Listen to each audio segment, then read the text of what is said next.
ਆ ਸਾਡੇ ਨਾਲ ਇੱਕ ਭੈਣ ਹੈ ਗਗਨਦੀਪ ਕੌਰ, ਕਿਹੜਾ ਪਿੰਡ ਆ?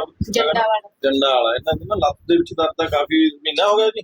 ਹਾਂਜੀ। ਤੇ ਇੱਕ ਇਹਨਾਂ ਦਾ ਐਕਸਰੇ ਕਰਾਇਆ, ਜੇ ਆਪਾਂ ਐਕਸਰੇ ਦੇ ਵਿੱਚ ਦੇਖ ਰਹੇ ਹਾਂ ਤਾਂ ਆਪਾਂ L5S1 ਦੇ ਵਿੱਚ ਜਿਹੜੀ ਉਹ ਸਪੇਸ ਬਹੁਤ ਘਟ ਗਈ ਹੈ। ਔਰ ਇੱਧਰ ਦੇਖੋਗੇ ਤਾਂ ਓਪਨ ਵਿੱਚ ਹੈਗੀ ਇੱਕ ਪਾਸੇ, ਔਰ ਓਪਨ ਵਿੱਚ ਕਰਕੇ ਇਹਨਾਂ ਸੱਜੀ ਲੱਤ ਹੀ ਦਰਦ ਆ ਨਾ। ਹਾਂ, ਸੱਜੀ ਲੱਤ ਦੇ ਵਿੱਚ ਪੇਨ ਜਾ ਰਿਹਾ, ਇੱਧਰ ਡਿਸਕ ਬਾਹਰ ਆ ਜਾਂਦੀ ਹੈ।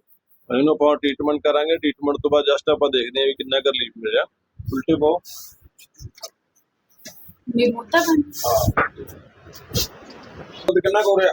ਐ ਦਰਦ ਹੁੰਦਾ ਤਾਂ ਬਹੁਤ ਹੁੰਦਾ ਉਹਦਾ, ਹੈ ਹਾਂਜੀ, ਉਹਦੇ ਫਿਰ ਲੱਤ ਚੱਕੀ ਨਹੀਂ ਆਉਂਦੀ। ਤਾਂ ਲੱਤ ਚੱਕੀ ਨਹੀਂ ਜਾਂਦੀ ਉਹਦਾ। ਹਾਂਜੀ, ਚੀਜ਼ ਨਿਕਲਦੀ ਹੈ ਜੀ। ਚੀਜ਼ ਪੈ।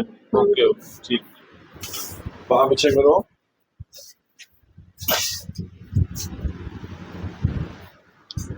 ਵਾਹਿਗੁਰੂ।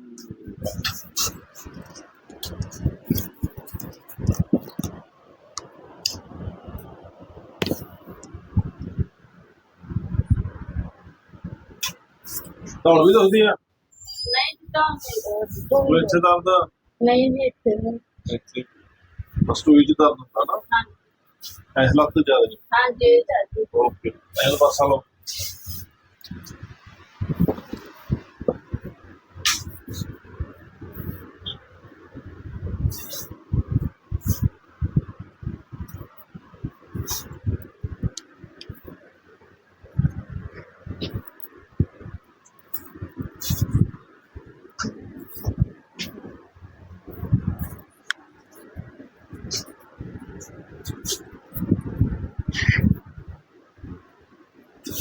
Tilla.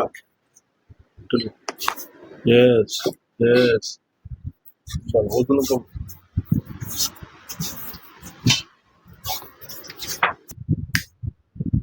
एक्सरे मुताबिक किसी एक पासे ਜਿਹੜਾ ਡਿਸਕ ਦਾ ਸਪੇਸ ਆ ਉਹ ਓਪਨ ਕਰਿਆ, ਔਰ ਦੂਜੇ ਪਾਸੋਂ ਆਪਾਂ ਕਲੋਜ਼ ਕਰਾਂਗੇ।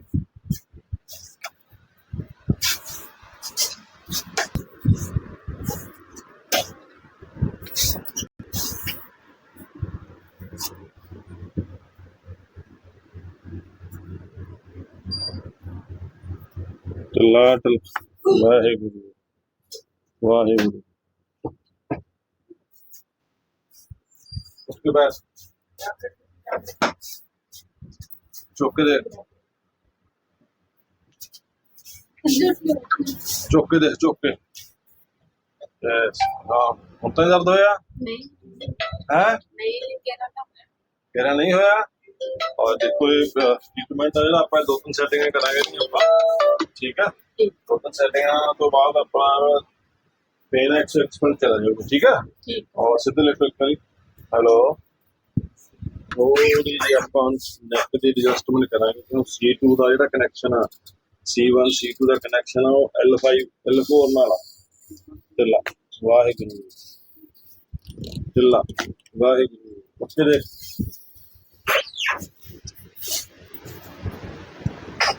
ਉੱਥੇ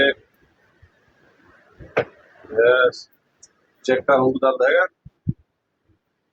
शेक की कोई गल नहीं है, शेक बहुत चीज है। पेन चेक कर, दर्द है कोई? दस चौके दे आए पहला जो कहंदा सी थोड़ा जो आ जांदा सी, दर्द होण लग जांदा सी। ਆਪਾਂ ਨਹੀਂ ਹੋਇਆ ਨਾ? ਬਸ਼ਾ ਬੋਲ, ਧੰਨ ਗੁਰੂ ਨਾਨਕ ਬੋਲ ਦੇ ਕਰੀ। Bye bye.